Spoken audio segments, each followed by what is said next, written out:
আরে ইয়ে তুমি ভোট দিছ তাই না?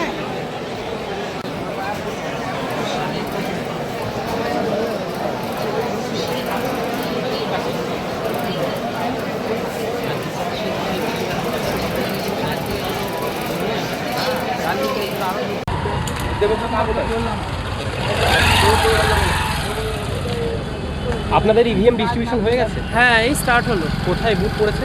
আমাদের লক্ষ্মীগঞ্জ এপি স্কুল। সুরক্ষা কতটা দেখছেন এবারে?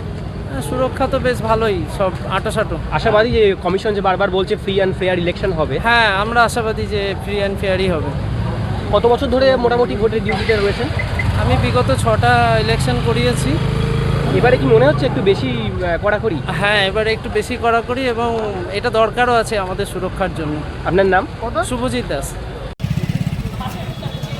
বুথ পড়েছে আমার 140 নম্বর বুথ, কোটা চণ্ডীপুর হাই স্কুল। কি মনে হচ্ছে এবারে ফ্রি অ্যান্ড ফেয়ার ইলেকশন হবে? কতটা সুরক্ষা বুঝবেন নিজেদের? আমরা হাইলি স্যাটিসফাইড। নিরাপত্তা কীরকম বেষ্টনী চোখে পড়লো আজকে? ভালো। কত বছর ধরে ভোট করাচ্ছে, মানে ভোটে রয়েছে? 20 ইয়ার্স। এবারে কি নিরাপত্তাটা একটু বেশি চোখে পড়ছে? অবশ্যই, একদম।